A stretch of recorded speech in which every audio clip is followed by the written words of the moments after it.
O fulgor cegador de 1000 flashes ilumina o beijo mais escandaloso da década. Ali, sobre o tapete carmesim da Gala do Legado Metropolitano no coração de Lisboa, encontra-se Alexandre Varela, um titã das finanças avaliado em milhares de milhões de euros, com os lábios selados com uma jovem estrela, que é metade da sua idade. Os meios de comunicação de todo o mundo contêm a respiração, capturando a flagrante traição em alta definição. Isto não é apenas uma infidelidade. É uma declaração pública de guerra contra o seu casamento. Mas a verdadeira história não é a impactante deslealdade do multimilionário. É o que acontece 60 segundos depois. Enquanto os ófegos percorrem a multidão, um solitário Rolls-Royce Phantom para. A porta abre-se e emerge a verdadeira senhora Varela. E ela não está a chorar. Ela vem para cobrar a traição e a estratégia. O ar na penthouse do bairro do Restelo era sempre o mesmo.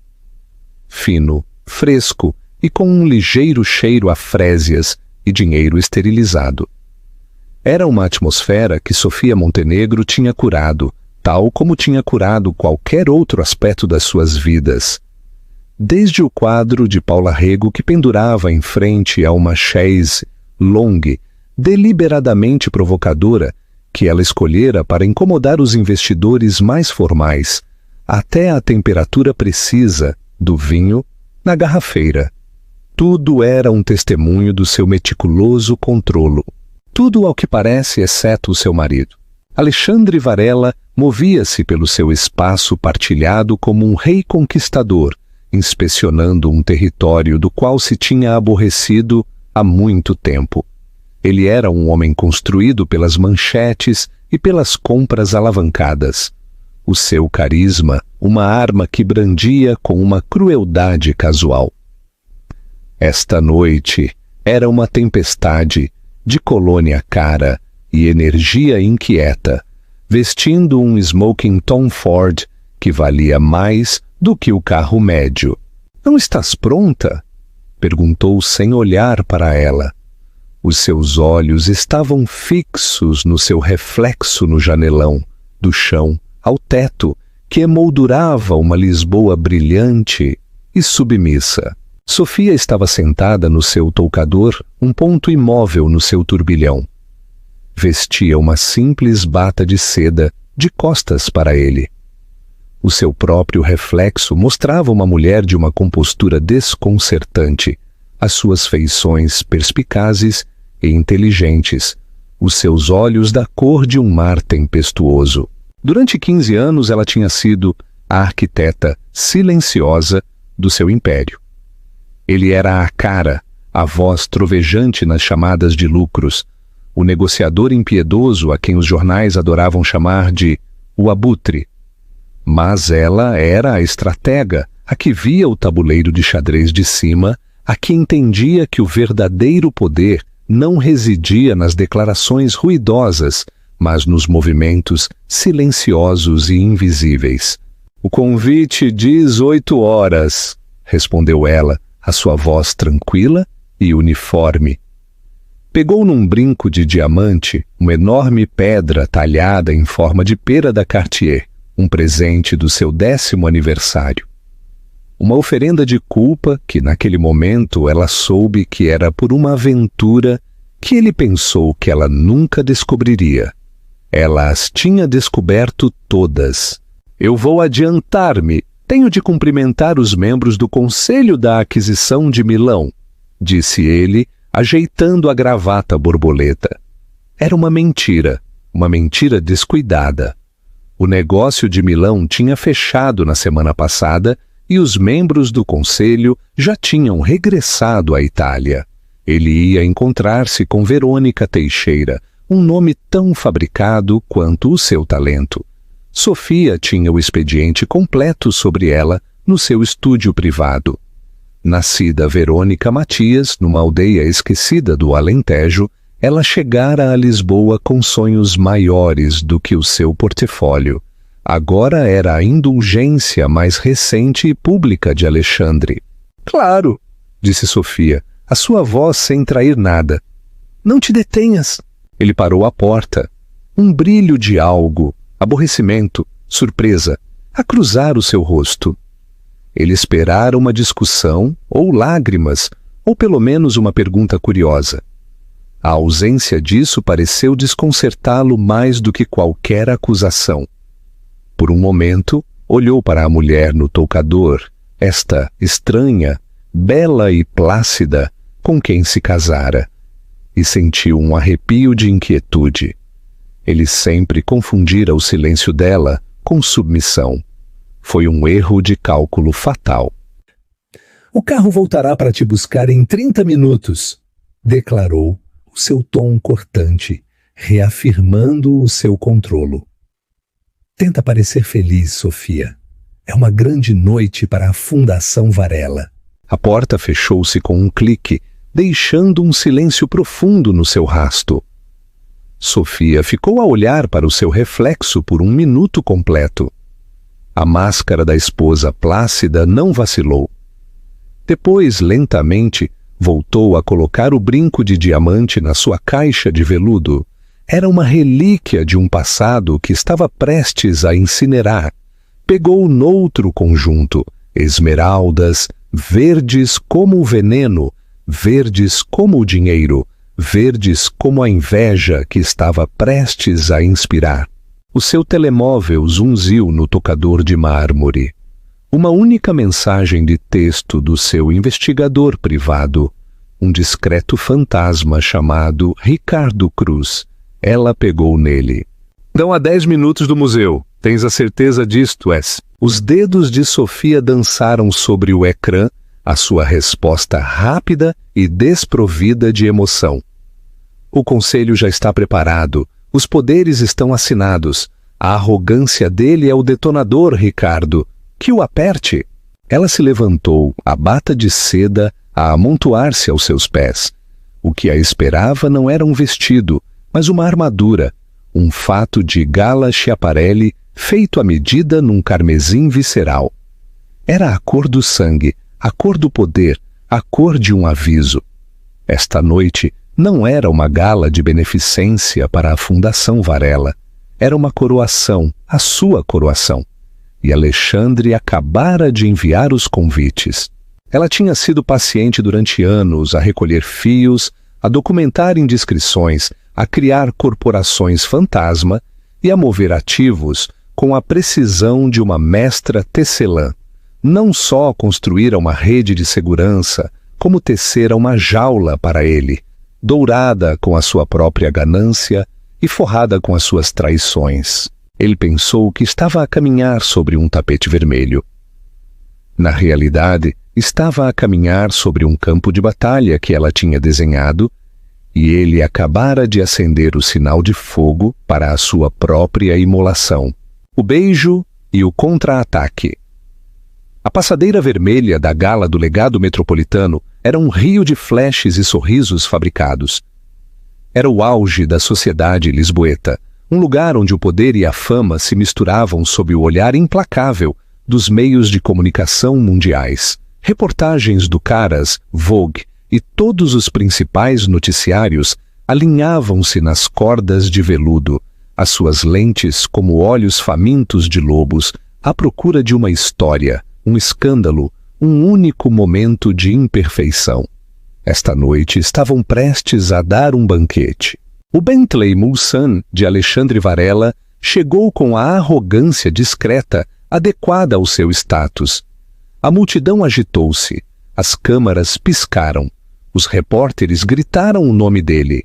Ele saiu primeiro, uma visão de poder feito à medida, mas foi a mulher que o seguiu que causou a primeira onda de ofegos. Não era Sofia. Verônica Teixeira estava envolvida num vestido prateado que deixava pouco à imaginação. Era inegavelmente bonita, com a beleza faminta e afiada de uma mulher que sabia que aquela era a sua única moeda. Ela agarrou-se ao braço de Alexandre, o seu sorriso uma mistura de triunfo e terror.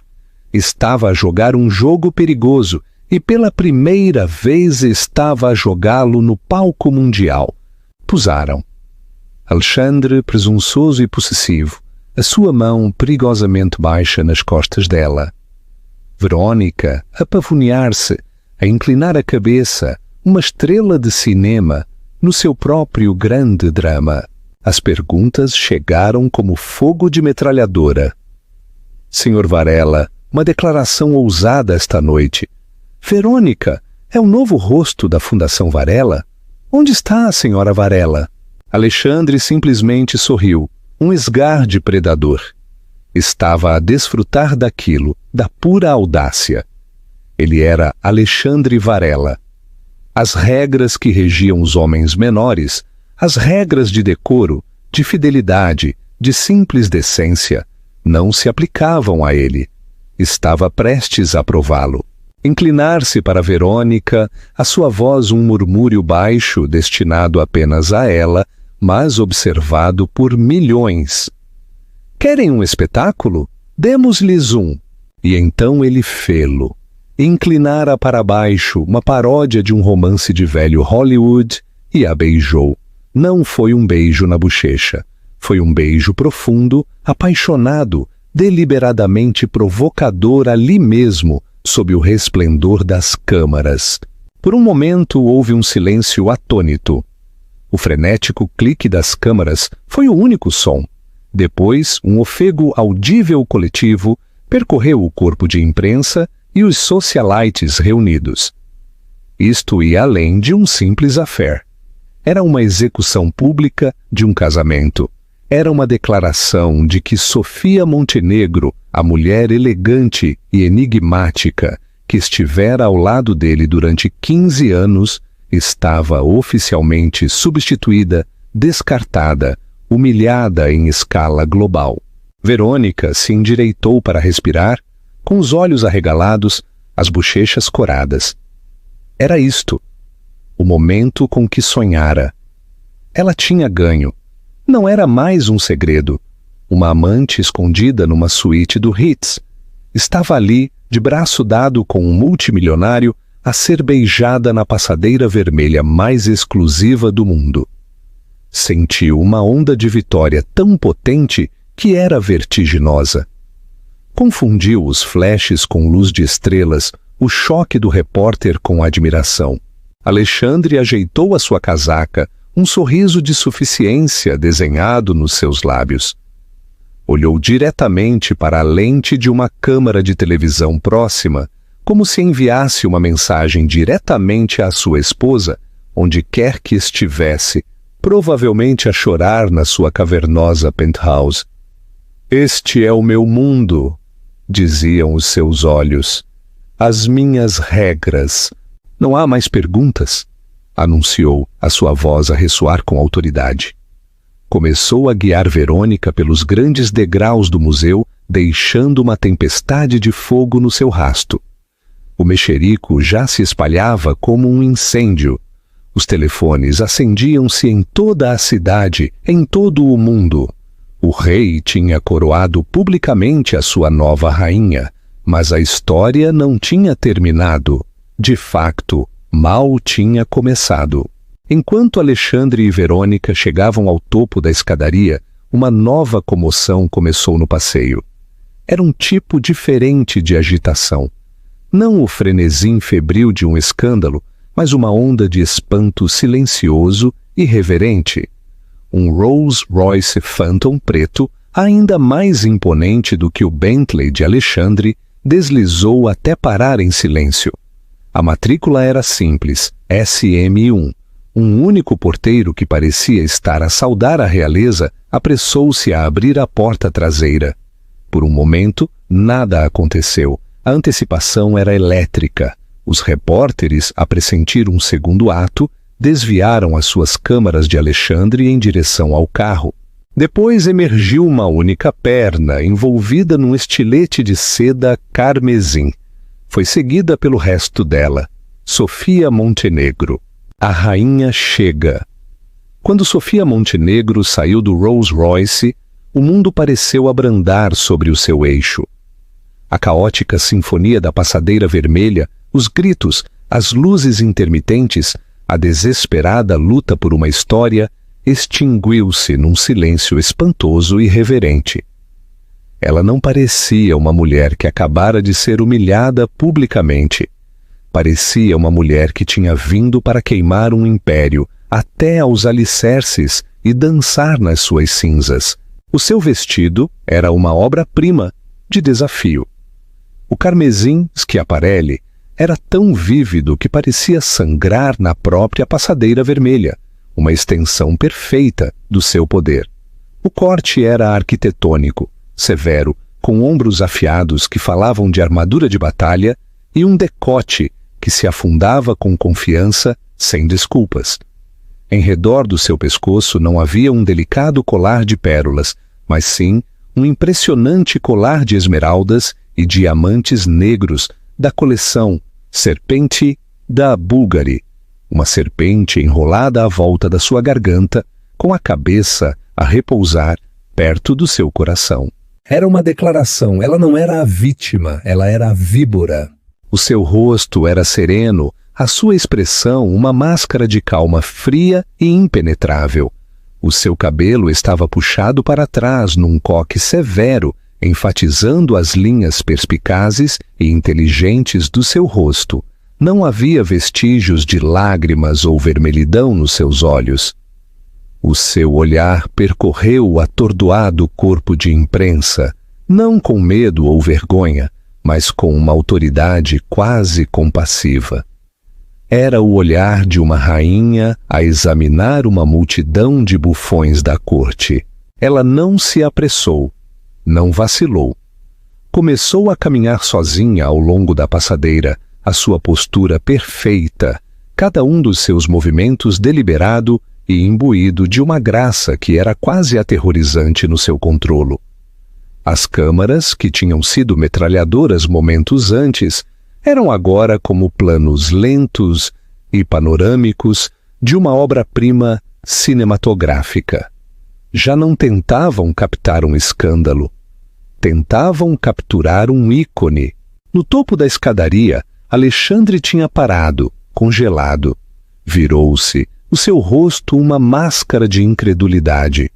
Ele esperara que ela ficasse em casa, que se desmoronasse, que lhe ligasse a gritar. Não esperara isto, esta magnífica e pública troça. Ao seu lado, o sorriso triunfante de Verônica tinha se evaporado, substituído por um olhar de pânico total. O vestido prateado que parecera tão glamuroso agora parecia barato e desesperado ao lado da armadura carmesim de Sofia. A Starlet, de repente, parecia o que era. Uma substituta, uma imitação barata que tinha sido apanhada a brincar aos disfarces no castelo da rainha. Sofia chegou a meio da passadeira e parou. Virou-se, não para o seu marido, mas para a câmara mais proeminente, a que transmitia em direto para milhões. Um fantasma de sorriso tocou os seus lábios. Não era caloroso, era uma promessa, uma ameaça. Naquele único momento de silêncio, ela apoderou-se de toda a narrativa. A história já não era. O multimilionário trai a sua esposa. Agora era. Sofia Montenegro chegou. Ela retomou o seu caminho. À medida que se aproximava da escadaria, os repórteres recuperaram a voz. Mas as perguntas eram diferentes agora. Senhora Varela, está deslumbrante. Sofia, quem a vestiu? Uma declaração incrível esta noite, senhora Varela. Ela ignorou-os a todos, os seus olhos fixos num ponto mesmo acima da cabeça de Alexandre. Ascendeu a escadaria, cada passo um golpe de martelo contra os alicerces do mundo dele. Quando chegou ao patamar, estava finalmente cara a cara com o seu marido e a sua amante. O ar crepitou. Os três ficaram ali, um quadro de traição e retribuição, durante o que pareceu uma eternidade. O rosto de Alexandre era uma mistura de fúria e confusão. Este não era o seu guião. Ela tinha rasgado as páginas e reescrito a peça com ela própria como protagonista. Verônica, totalmente fora do seu elemento, tentou afirmar a sua posição, apertando o seu aperto no braço de Alexandre. Foi um gesto patético de posse que apenas realçou a sua insegurança. O olhar de Sofia finalmente pousou sobre eles. Olhou primeiro para Verônica. Os seus olhos percorreram a mulher mais jovem de alto a baixo, com uma expressão de profunda indiferença.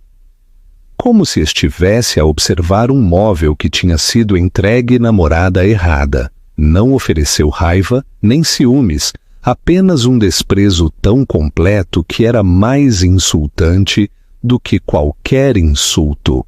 Depois, olhou para o seu marido. Não levantou a voz, não fez uma cena. Simplesmente inclinou-se perto.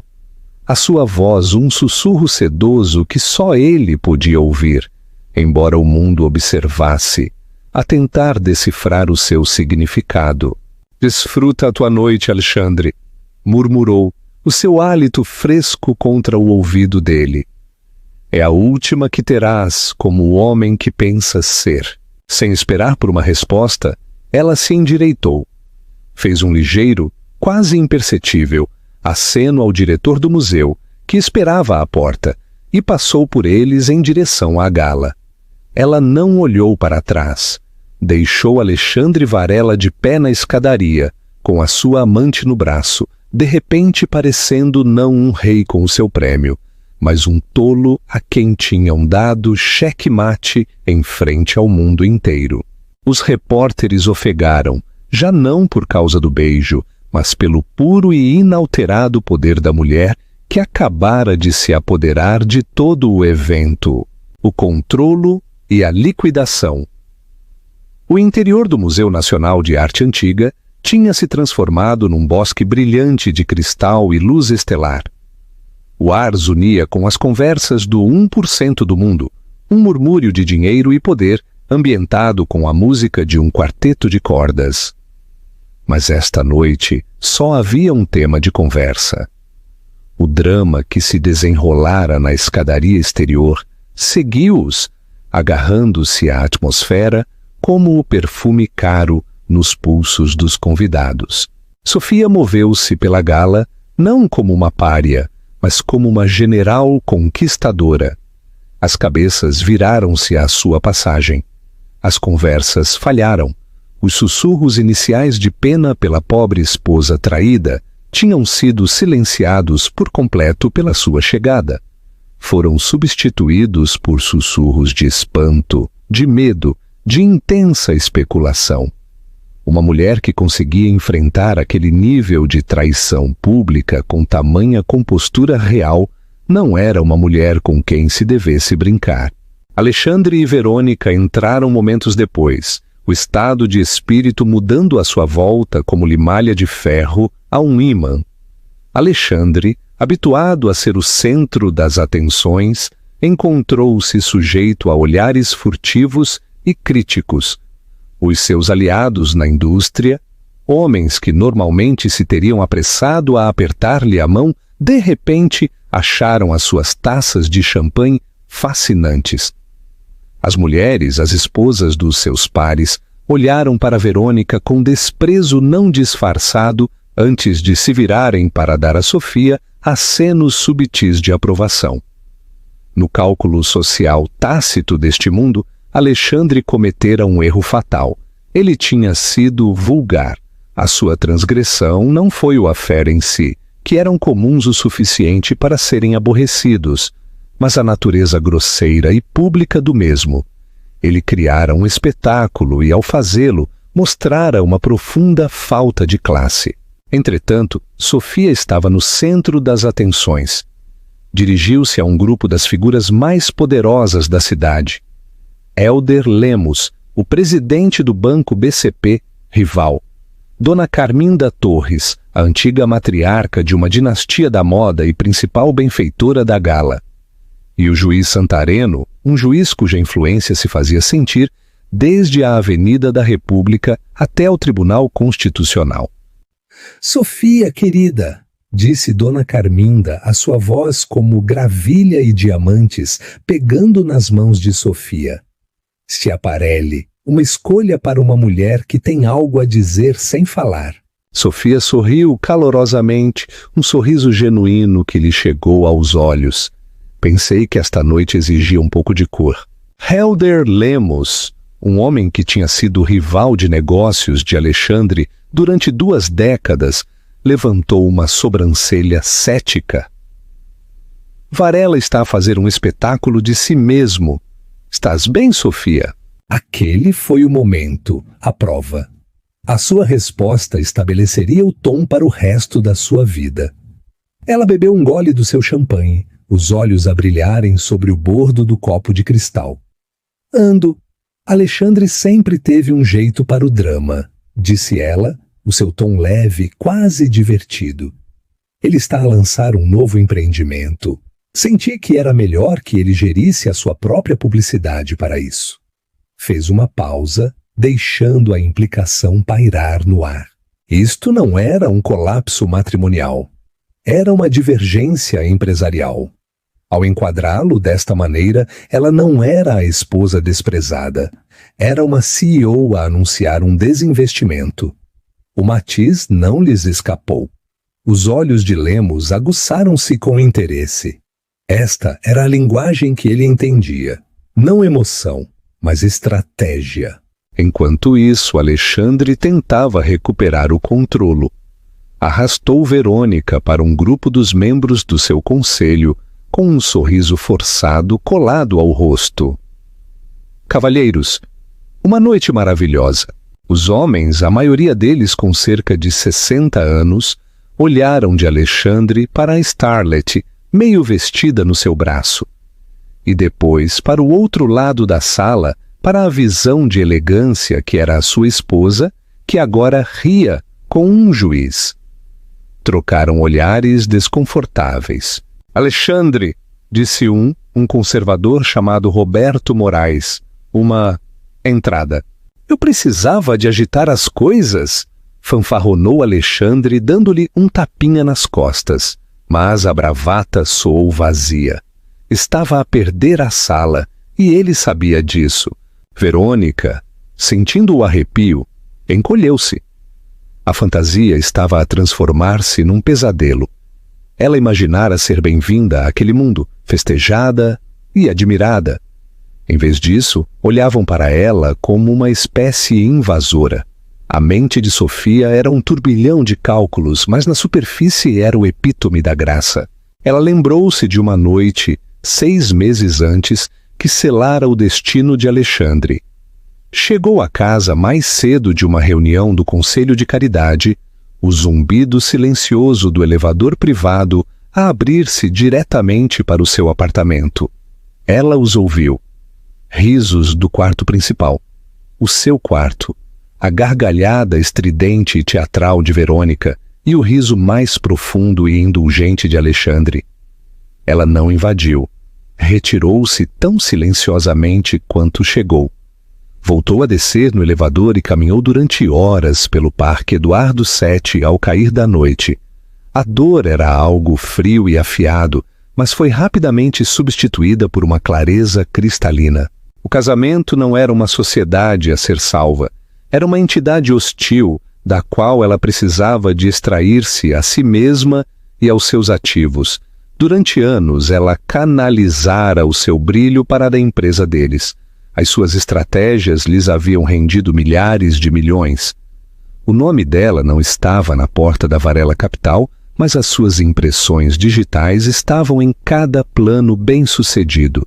Naquela noite, ela ligou para Helena Fontes, uma advogada de divórcio, conhecida menos pelo seu teatro no tribunal e mais pela sua reputação de assassina corporativa em alta costura. A sua primeira reunião não foi sobre pensão alimentícia ou divisão de bens. Foi sobre uma aquisição hostil. O acordo pré-nupcial é de ferro, vangloriava-se Alexandre. Helena avisou-a na sua voz algarvia, sentada em frente a Sofia num discreto escritório de advogados com vista para o parque. Sofia respondeu calmamente, Lê a cláusula 12, subseção B, a cláusula de dano reputacional. Eu a redigi. Estabelece que qualquer ato de degradação ou humilhação pública que impacte negativamente o valor das ações da Varela Capital anula os limites financeiros do acordo. As sobrancelhas perfeitamente esculpidas de Helena se ergueram. E como provarias uma ligação direta entre a humilhação pública e o valor das ações? Garantindo que aconteçam ao mesmo tempo, disse Sofia. Alexandre é arrogante, pensa que é intocável. Ele está prestes a cometer um erro muito grande e muito público, e quando ele o fizer, estaremos prontas para o queimar até aos alicerces. Agora, ali, no grande salão do museu, rodeada pelos poderosos, Sofia sentiu que os últimos vestígios da esposa ferida se desvaneciam, substituídos por completo pela fria e excitante certeza da CEO. A festa não era o objetivo final, era um movimento de relações públicas. Um brilhante estava a estabelecer a sua narrativa, apresentando-se como a vencedora antes que a batalha tivesse começado oficialmente. Alexandre pensou que estava a jogar damas. Ela tinha estado a jogar xadrez multidimensional durante anos, e a sua rainha estava prestes a tomar o seu rei. O preço da arrogância. Um tipo diferente de drama desenrolava-se nos canhões silenciosos e iluminados do distrito financeiro. Este era o verdadeiro campo de batalha de Sofia, um reino de algoritmos e cotações bolsistas, onde as fortunas eram ganhas e perdidas em nanosegundos. Precisamente às 21h47, logo após o primeiro prato ser servido na gala, um alerta piscou na secretária de todos os principais jornalistas financeiros do país. Foi uma apresentação à CMVM, Comissão do Mercado de Valores Mobiliários, submetida através de uma labiríntica série de corporações fantasma sediadas na Suíça e nas Ilhas Caimão. Tudo perfeitamente legal, tudo orquestrado magistralmente pela equipa de contabilidade forense de Helena Fontes. A apresentação anunciava que um consórcio de investimento previamente desconhecido, Investimentos Carmesim, tinha adquirido uma participação de 15% na Varela Capital. As ações tinham sido compradas discretamente em blocos pequenos e impossíveis de rastrear durante os últimos 6 meses. Mas essa não foi a bomba. A bomba foi a intenção declarada da Investimentos Carmesim, iniciar um voto de desconfiança no CEO Alexandre Varela, citando comportamento errático e prejudicial à reputação que representa um risco material para o valor para os acionistas. Simultaneamente, um relatório anônimo e devastadoramente detalhado foi filtrado para o Jornal de Negócios.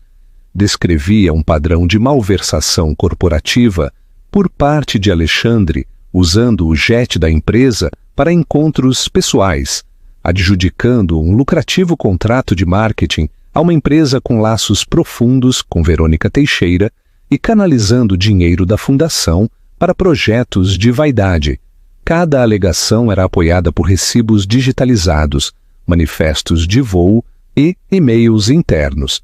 A fonte era impossível de rastrear, mas a informação era impecável. Era todo o expediente que Ricardo Cruz tinha compilado durante um ano de trabalho minucioso.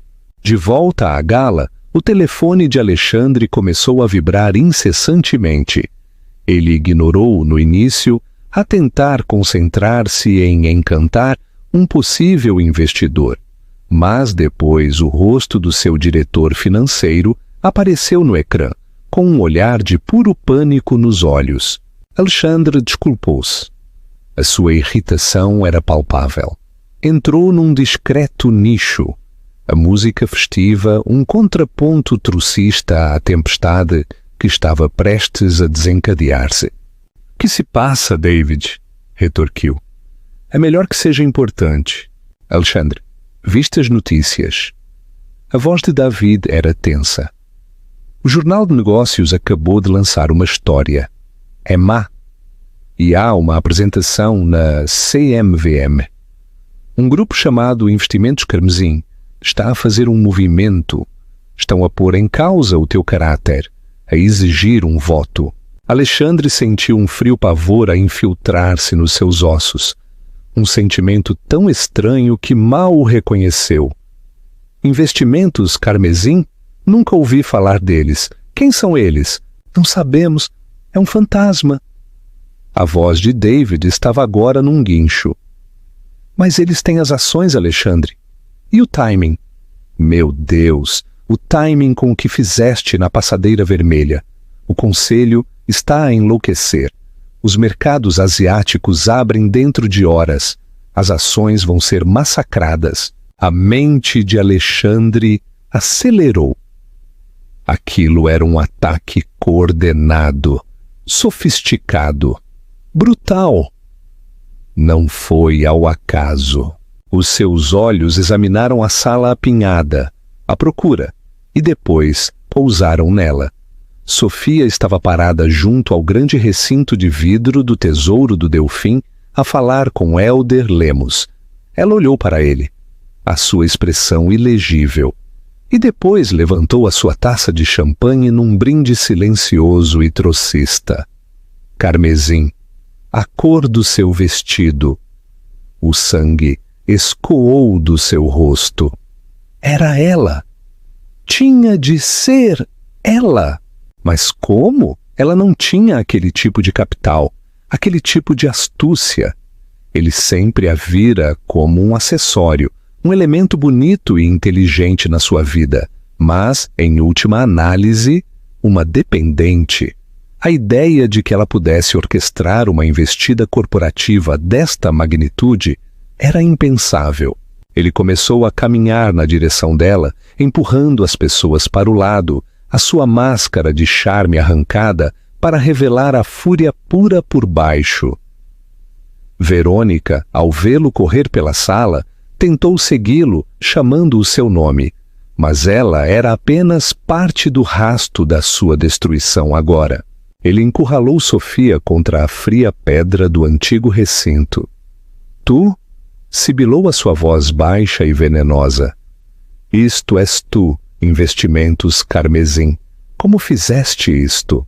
Sofia não se encolheu.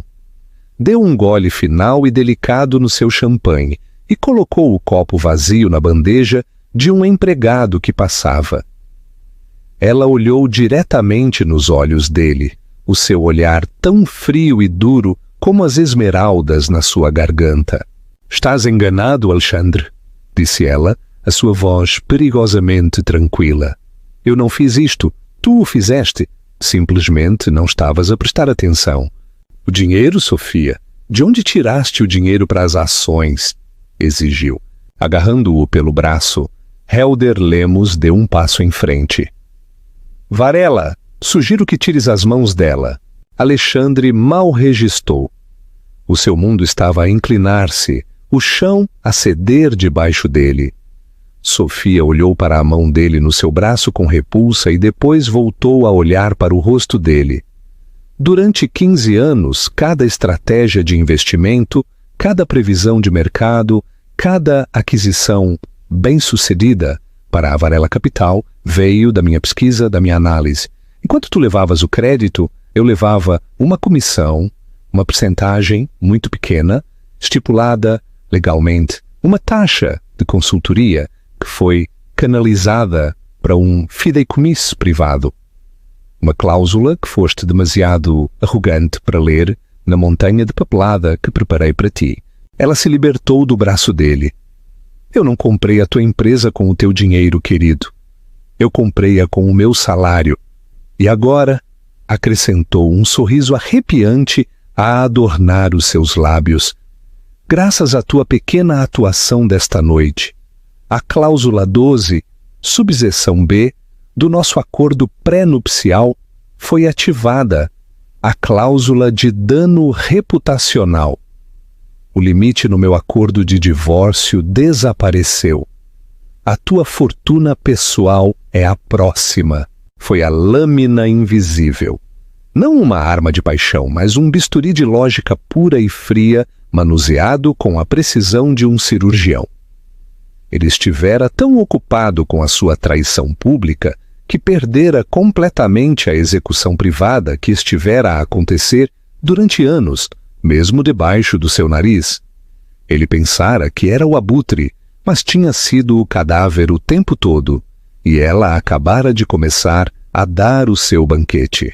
As consequências foram imediatas e catastróficas.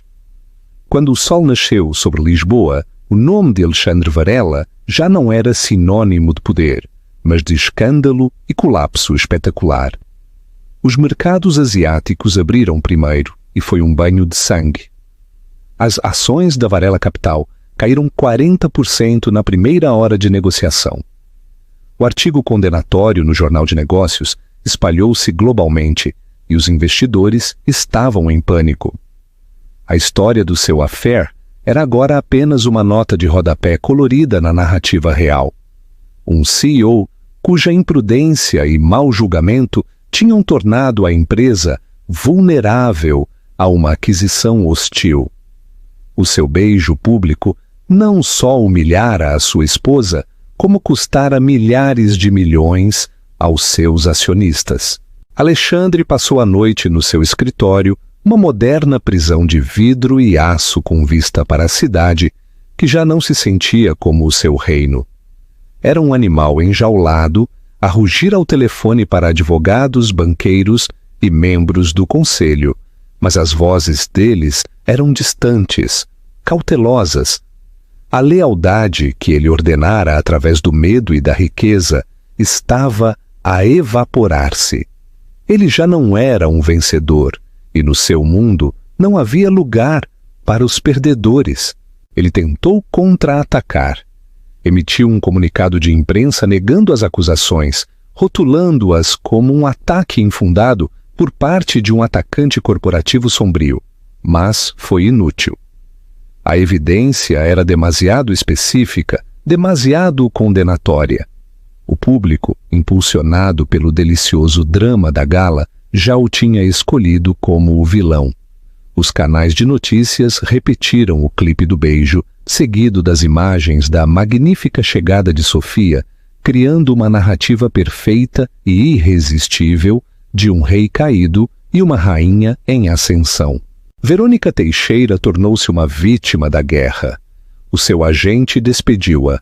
O lucrativo contrato de marketing foi rescindido. Ela foi perseguida pelos paparazzi. Mas já não era tratada como uma estrela em ascensão. Era tratada como uma destruidora de lares. Uma piada.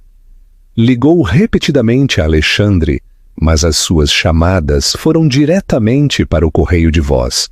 Ele usara-a como um acessório na sua própria queda. E agora ela foi descartada. Os seus 15 minutos de fama tinham sido uma imolação pública. O golpe definitivo chegou 3 dias depois da gala. Uma reunião do Conselho de Emergência foi convocada. Alexandre entrou na sala de reuniões, a longa mesa de mogno cheia de homens, com rostos sombrios, que outrora se tinham gabado dele.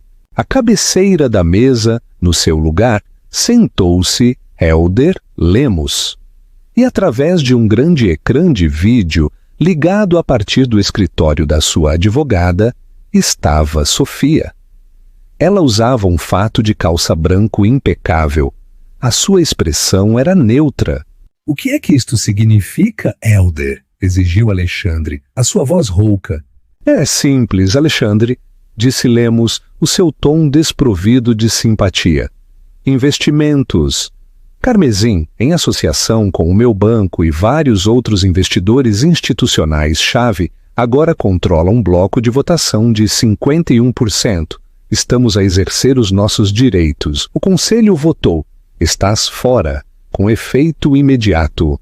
Não podem fazer isto, rugiu Alexandre, o seu rosto roxo de raiva. Já está feito. A voz de Sofia cortou o caos, tranquila e clara a partir do monitor. Os teus ativos pessoais estão congelados, pendentes do nosso acordo de divórcio. O jet da empresa foi reclamado. As tuas contas corporativas estão seladas. Serás escoltado para fora do edifício pela segurança. Já não és CEO, presidente ou presidente do conselho. És, para todos os efeitos, um cidadão privado com imensos problemas legais. Ele olhou para a sua imagem no ecrã, para esta mulher que ele subestimara tão profundamente. Não viu triunfo nos seus olhos, nem regozijo, apenas a finalidade desapaixonada de uma transação comercial. Ele tornara-se um passivo e ela liquidara-o. Por que, Sofia? Perguntou, a sua voz finalmente a quebrar-se, a raiva a dar lugar a um desespero cru e confuso. Depois de todos estes anos... Por quê? Ela ficou em silêncio por um momento e, pela primeira vez, um vislumbre de algo pessoal cruzou as suas feições.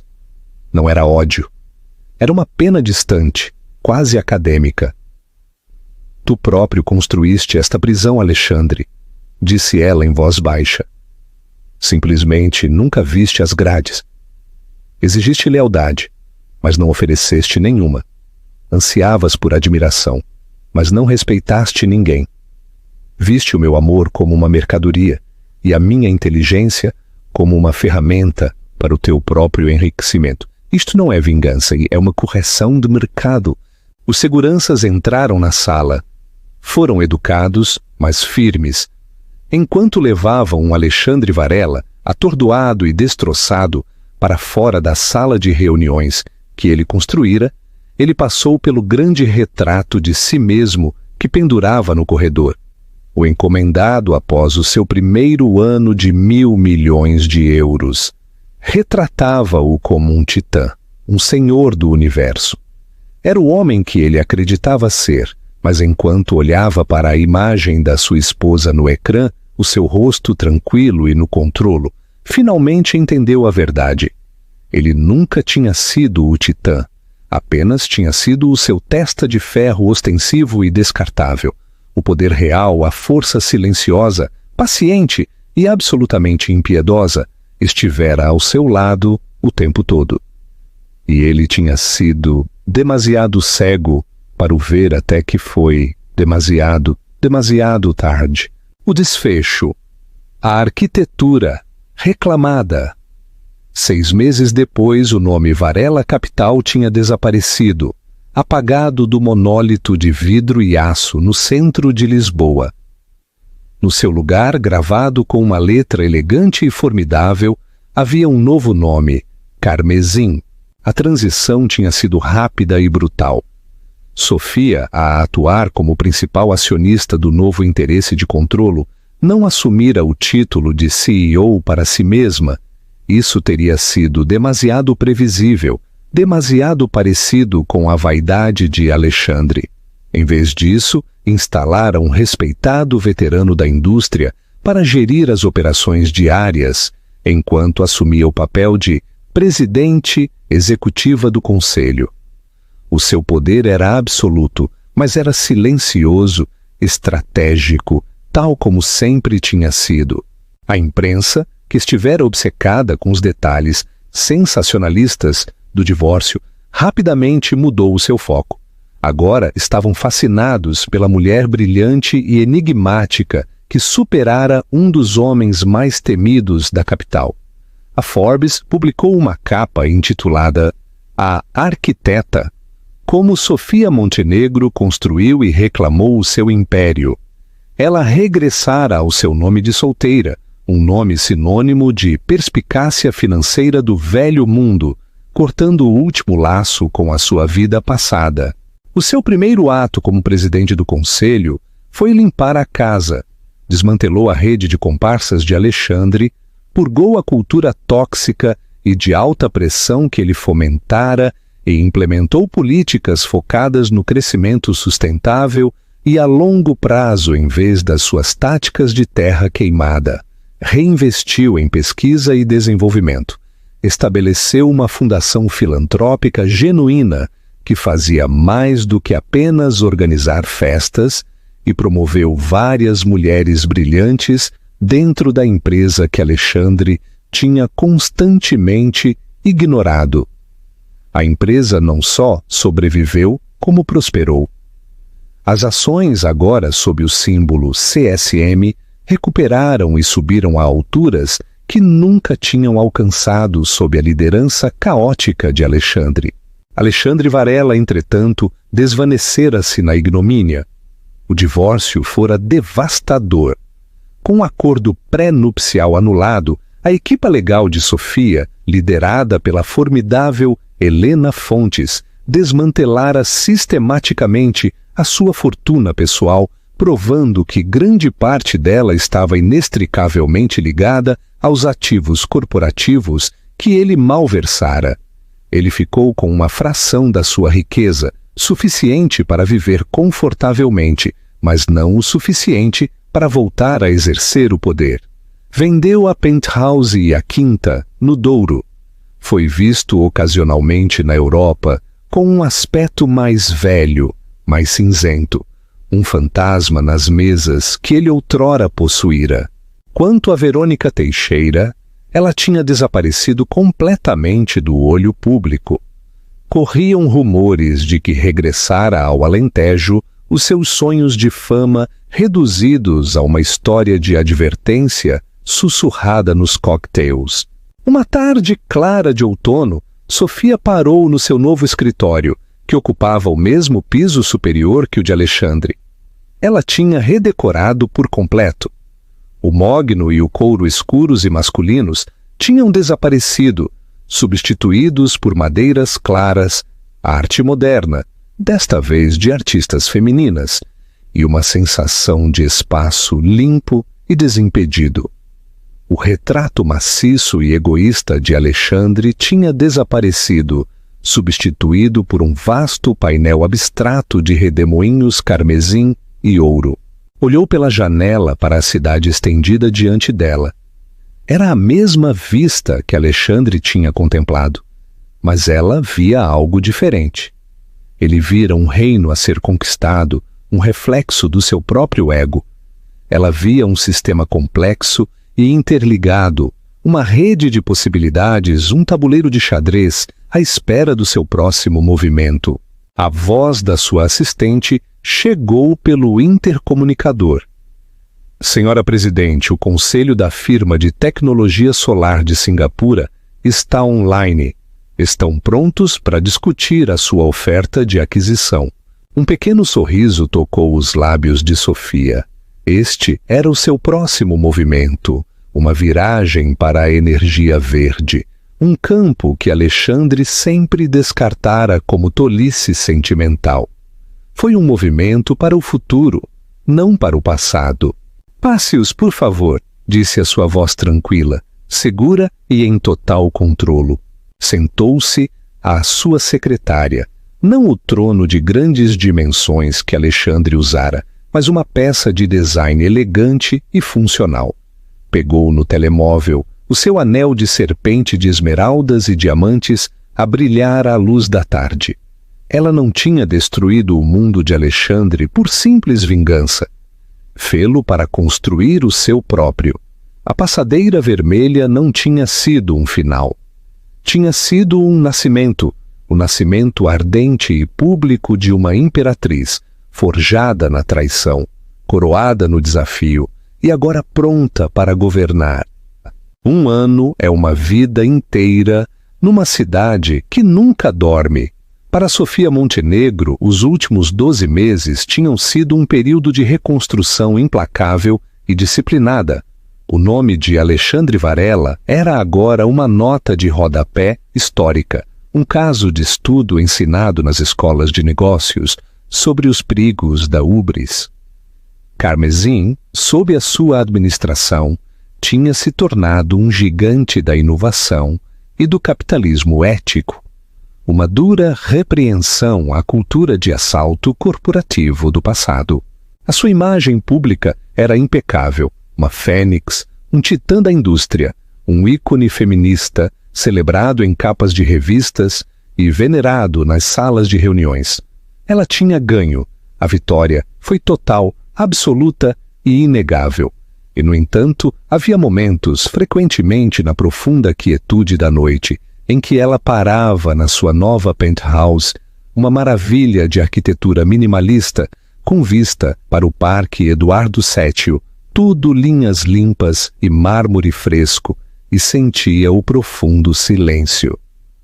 Era um silêncio diferente do que tinha partilhado com Alexandre. Aquele tinha sido um silêncio denso, com ressentimentos não ditos e traições iminentes. Este era um novo tipo de quietude, o silêncio do topo. O ar era rarefeito lá em cima e ela estava completa e absolutamente sozinha. Tinha pessoal, um conselho, uma claque de admiradores, mas não confidentes. O poder, descobrira, era o isolamento mais eficaz do mundo. Foi numa terça-feira à tarde, enquanto a luz do outono projetava longas sombras através do seu extenso escritório, que o passado enviou um mensageiro. A sua assistente executiva, uma jovem ferozmente competente chamada Clara, ligou-lhe pelo intercomunicador, com a voz tingida de uma incerteza invulgar. Senhora Presidente, começou Clara. Desculpe a interrupção. Há uma mulher no hall. Não tem hora marcada, mas recusa-se a ir embora. Diz que esperará o dia todo, se necessário. Deu o nome de Verônica Matias. Sofia congelou, os seus dedos a pairarem sobre um tablet que mostrava projeções trimestrais. Verônica Matias. O nome real, o nome do Alentejo. Um fantasma num vestido gasto a sacudir as cadeias de uma vida que Sofia tinha demolido metodicamente. O seu primeiro instinto foi uma negação fria e rápida, que a segurança a retire. Foi um movimento eficiente e lógico, uma ponta solta de uma transação comercial anterior, agora irrelevante. Mas ela não o disse. Uma lasca de algo que não conseguia nomear de imediato, talvez curiosidade ou a aversão inata da estratega a uma variável não resolvida, a deteve. O que poderia querer esta mulher? O dinheiro desapareceu. O homem desapareceu. A vida que ela cobiçara era um monte de cinzas. Mag, suba, disse Sofia, a sua voz sem trair nada da repentina turbulência na sua mente. Garante que não seremos incomodadas durante os próximos 30 minutos. Minutos depois, a pesada porta de carvalho do seu escritório abriu-se. A mulher que entrou era quase irreconhecível. O cabelo loiro atrevido era agora um castanho rato e natural, cortado num bob simples e sem estilo. A ambição predatória nos seus olhos tinha sido substituída por um profundo e cansado esgotamento. Usava um casaco cinzento, liso e jeans. A última vez que Sofia a vira, ela estava a pingar diamantes emprestados e desespero no braço de um multimilionário. Agora parecia apenas uma mulher que tivera uma longa e dura queda para a terra. Senhora Varela, desculpe. Senhora Montenegro, corrigiu-se Verônica, a sua voz baixa, tentativa. Obrigada por me receber. Sofia permaneceu sentada atrás da sua enorme secretária, uma laje de obsidiana polida que servia como espaço de trabalho e barreira. Ela apontou para uma das cadeiras à sua frente. Por favor, sente-se. Verônica sentou-se na beira da cadeira, parecendo pequena e deslocada no meio dos tetos altos e da arte inestimável. Não olhou para Sofia, mas para as suas próprias mãos, torcendo-as no seu colo. Tenho a certeza de que se pergunta por que estou aqui, começou Verônica. Não precisava de perguntar. Sofia esperou, o seu rosto uma máscara de neutralidade educada. Ela não ofereceria 1 centímetro de emoção. Aquela era uma reunião de negócios.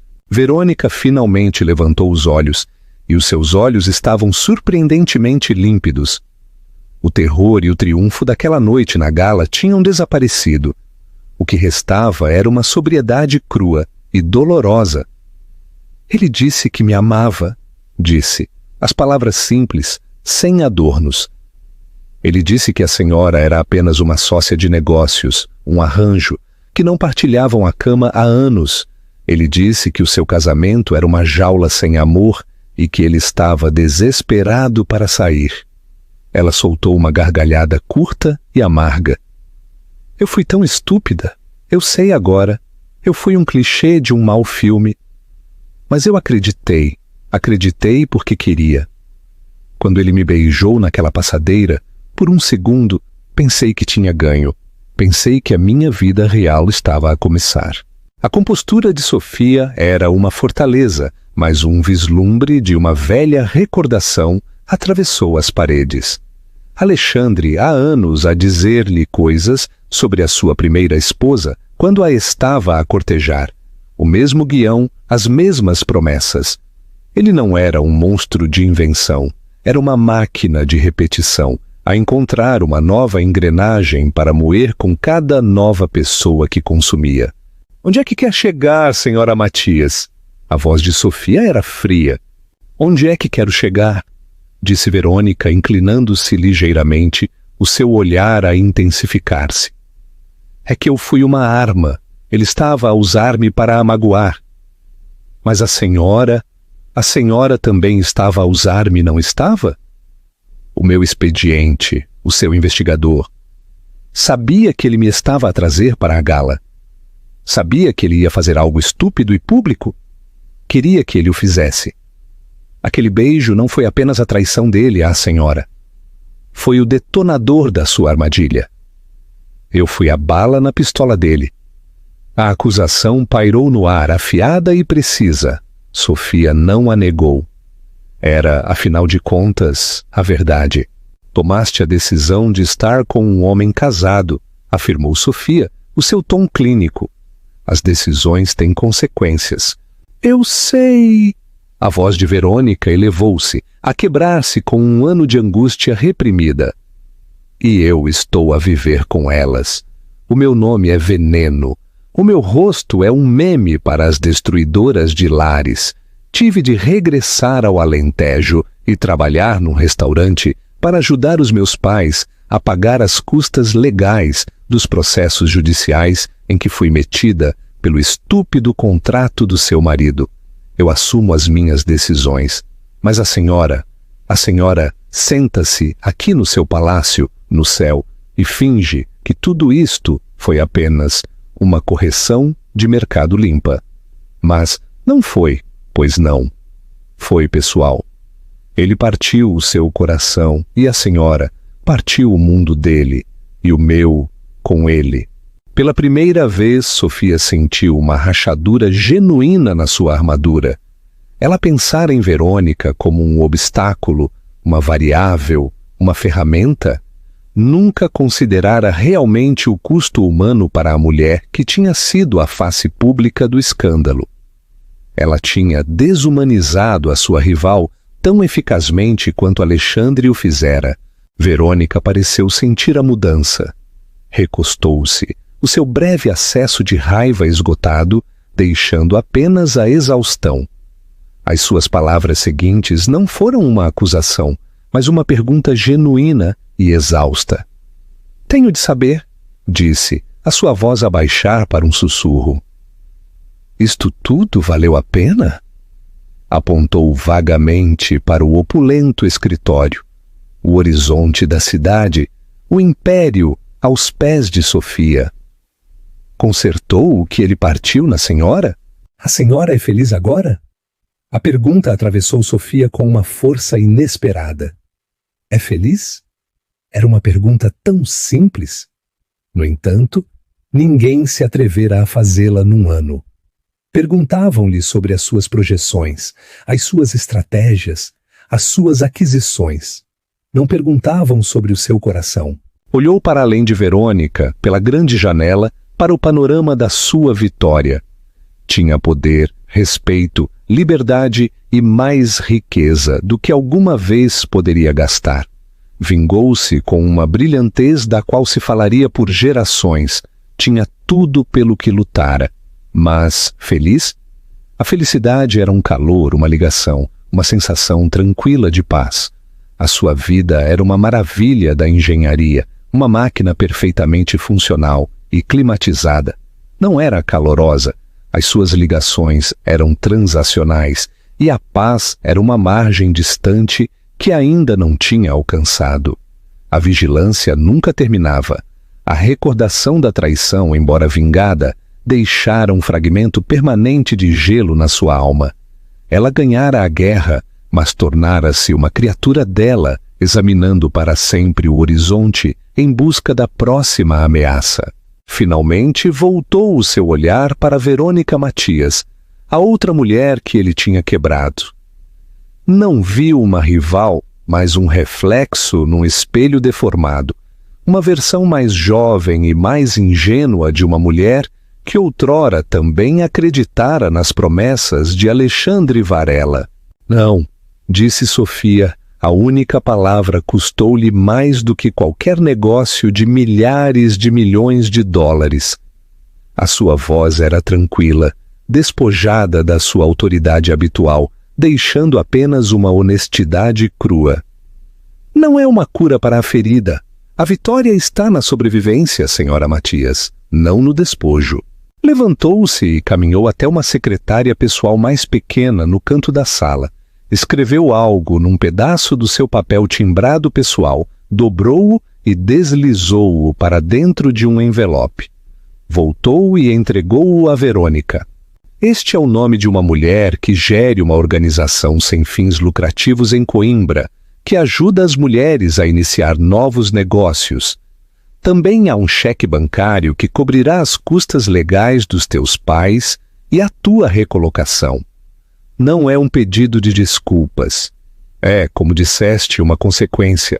Foste um dano colateral numa guerra que não entendeste. Estou a corrigir o balanço.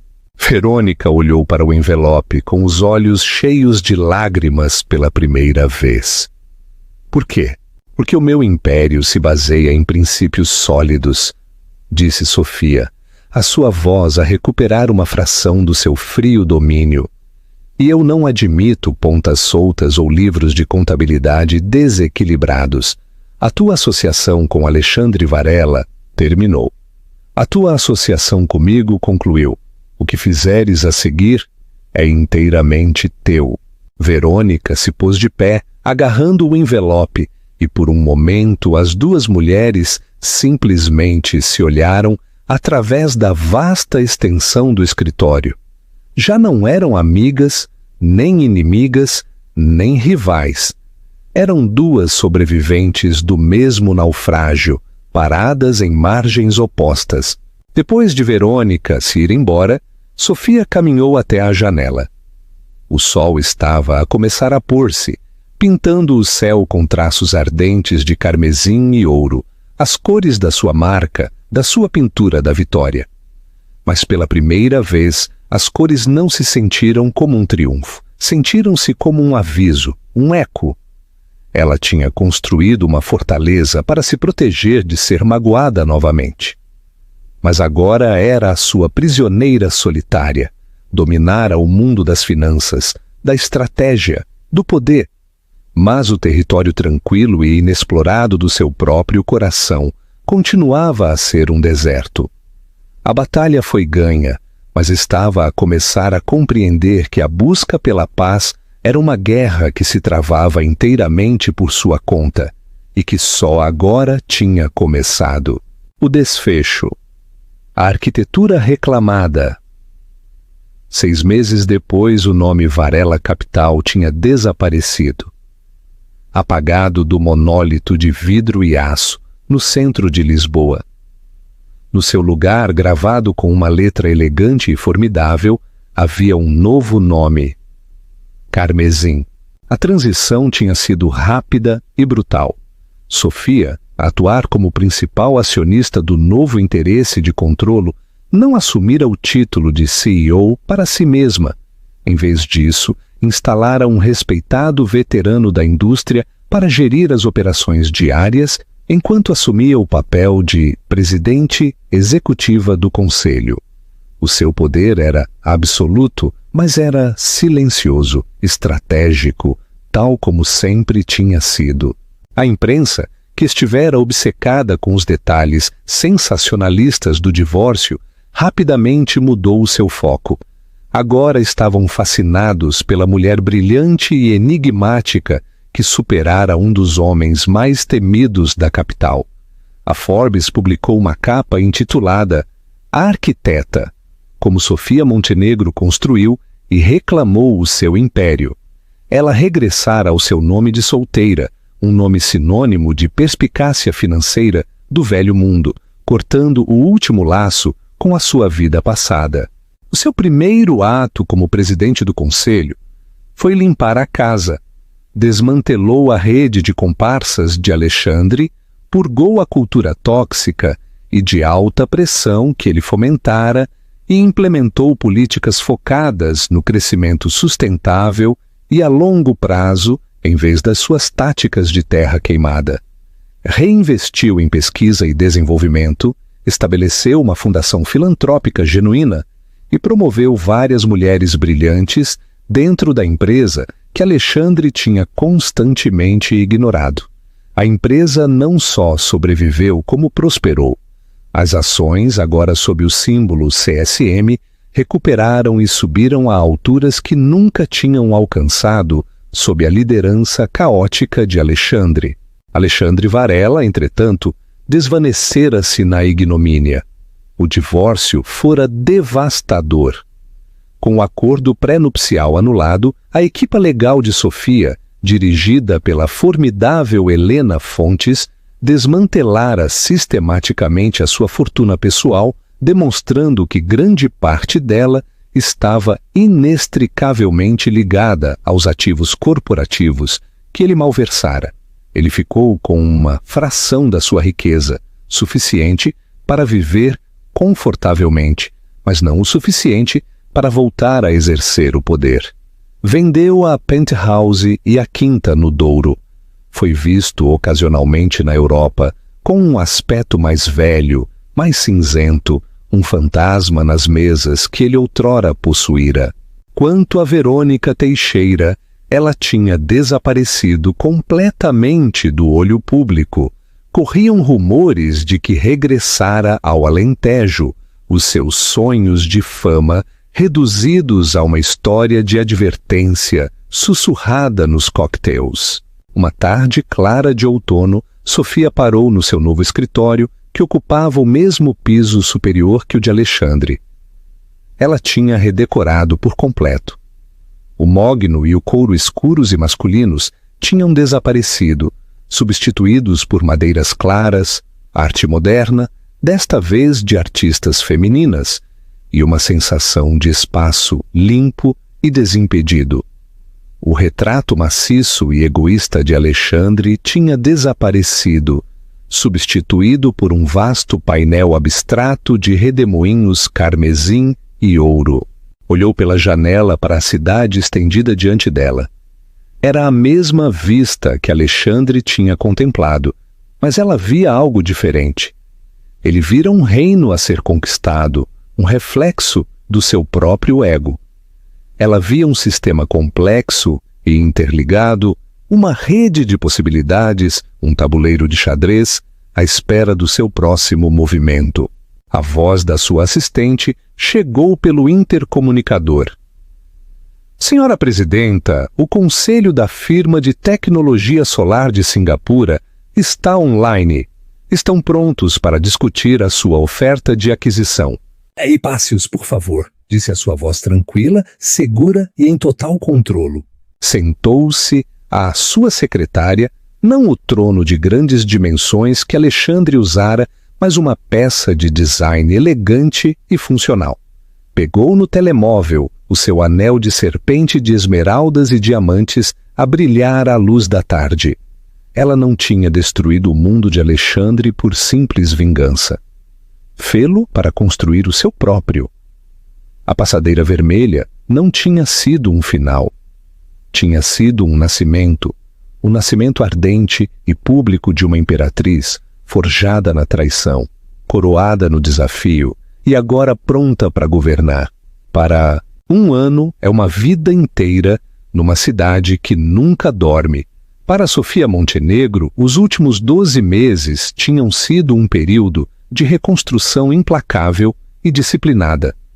O nome de Alexandre Varela era agora uma nota histórica ao pé, um caso de estudo ensinado nas escolas de negócios sobre os perigos da hubris. Carmesim, sob a sua administração, tinha se convertido num gigante da inovação e do capitalismo ético. A sua imagem pública era impecável, uma fênix, um titã da indústria, um ícone feminista, celebrado em capas de revistas e venerado nas salas de reuniões. Ela tinha ganho. A vitória foi total, absoluta e inegável. E, no entanto, havia momentos, frequentemente, na profunda quietude da noite, em que ela parava na sua nova penthouse, uma maravilha de arquitetura minimalista, com vista para o Parque Eduardo VII, e sentia o profundo silêncio. Era um novo tipo de quietude, o silêncio do topo.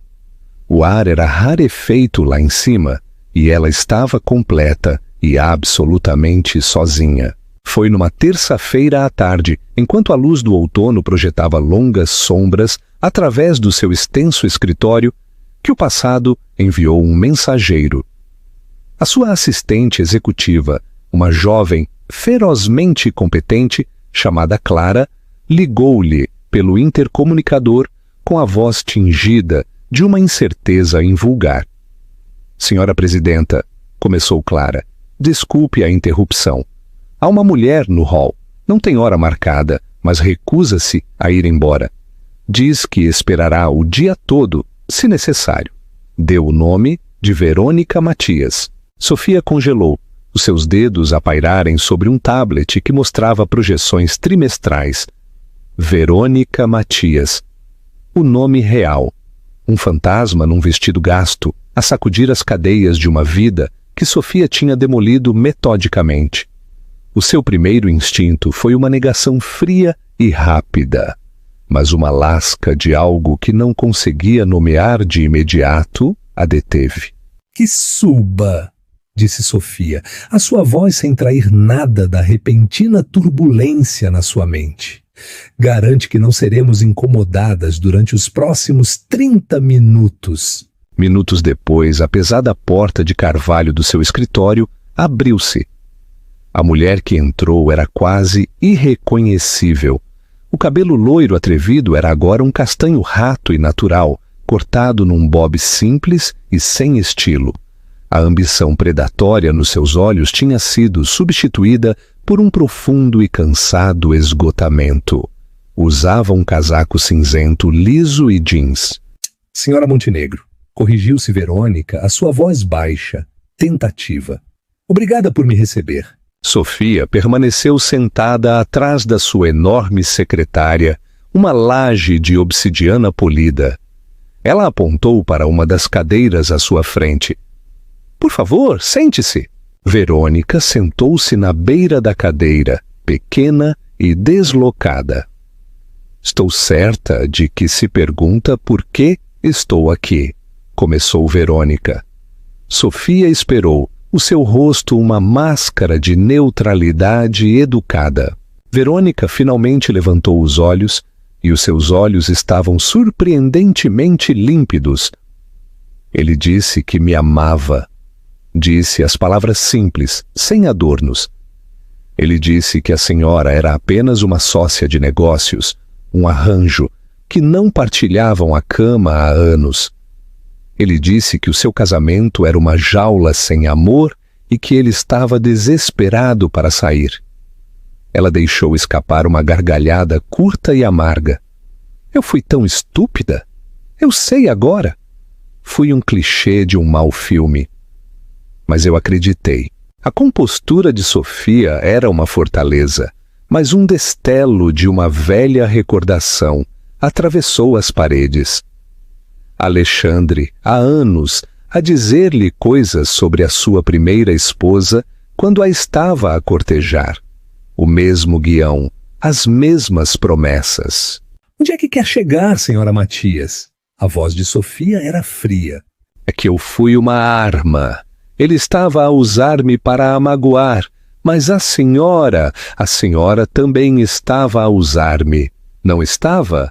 Sabia que ele me estava a trazer para a gala. Aquele beijo não foi apenas a traição dele, foi o detonador da sua armadilha. Eu fui a bala na pistola dele. A acusação suspendeu-se no ar afiada e precisa. Tomaste a decisão de estar com um homem casado, afirmou Sofia, o seu tom clínico. As decisões têm consequências. Eu sei. A voz de Verônica elevou-se, a quebrar-se com um ano de angústia reprimida. E eu estou a viver com elas. O meu nome é Veneno. O meu rosto é um meme para as destruidoras de lares. Assumo as minhas decisões. Mas a senhora senta-se aqui no seu palácio no céu e finge que tudo isto foi apenas uma correção de mercado limpa. Mas não foi, pois não. Foi pessoal. Ele partiu o seu coração e a senhora partiu o mundo dele e o meu com ele. Pela primeira vez, Sofia sentiu uma rachadura genuína na sua armadura. Verônica era a outra mulher que ele tinha quebrado. Tenho de saber, disse Verônica, a sua voz a baixar para um sussurro. Isto tudo valeu a pena? Consertou o que ele partiu na senhora? É feliz agora? Sofia olhou para o panorama da sua vitória. Tinha poder, respeito, liberdade e mais riqueza do que alguma vez poderia gastar. Vingou-se com uma brilhantez da qual se falaria por gerações.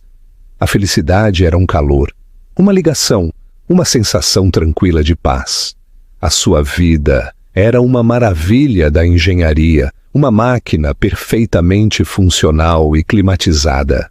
Não era calorosa. A paz era uma margem distante que ainda não tinha alcançado. Finalmente, voltou o seu olhar para Verônica Matias. Não, disse Sofia. A única palavra custou-lhe mais do que qualquer negócio de milhares de milhões de dólares. Não é uma cura para a ferida. A vitória está na sobrevivência, senhora Matias, não no despojo. Levantou-se e caminhou até uma secretária pessoal mais pequena. Escreveu algo, dobrou-o e deslizou-o para dentro de um envelope.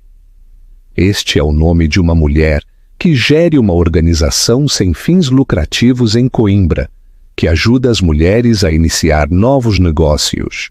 Também há um cheque bancário que cobrirá as custas legais dos teus pais e a tua recolocação. Não é um pedido de desculpas. Foste um dano colateral numa guerra que não entendeste. Estou a corrigir o balanço. Verônica olhou para o envelope, os olhos cheios de lágrimas pela primeira vez.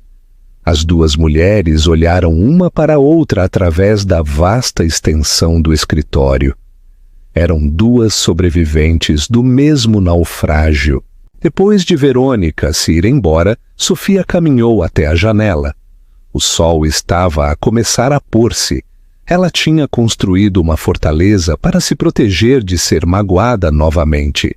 Mas agora era a sua prisioneira solitária. Dominara o mundo das finanças, mas o território tranquilo e inexplorado do seu próprio coração continuava a ser um deserto. A batalha foi ganha, mas estava a começar a compreender que a busca pela paz era uma guerra que se travava inteiramente por sua conta e que só agora tinha começado. O nome de Alexandre Varela era agora uma nota histórica ao pé. Sofia, sob a sua administração, tinha se tornado um gigante da inovação e do capitalismo ético. O seu primeiro ato como presidente do conselho foi limpar a casa. Purgou a cultura tóxica que Alexandre fomentara e implementou políticas focadas no crescimento sustentável. Alexandre Varela desvanecera-se na ignomínia. O divórcio fora devastador. Ele ficou com uma fração da sua riqueza, suficiente para viver confortavelmente, mas não o suficiente para voltar a exercer o poder. Verônica Teixeira regressara ao Alentejo. Uma tarde clara de outono, Sofia parou no seu novo escritório, que ocupava o mesmo piso superior que o de Alexandre. Olhou pela janela para a cidade estendida diante dela. O seu próximo movimento era uma viragem para a energia verde. Passos, por favor, disse a sua voz tranquila, segura e em total controlo. A passadeira vermelha não tinha sido um final. Tinha sido um nascimento, o nascimento ardente e público de uma imperatriz, forjada na traição, coroada no desafio e agora pronta para governar. A história de Sofia é um poderoso lembrete de que a verdadeira riqueza não está numa conta bancária, mas no autorrespeito e na integridade. Ela não só sobreviveu a uma humilhação pública, como a converteu numa arma, transformando um momento de profunda traição no maior poder de alavancagem da sua vida. O que achaste do movimento de poder definitivo de Adriana? Foi justificado? A queda de Alexandre foi merecida. Se gostaste, carrega em gosto e subscreve o canal para mais histórias.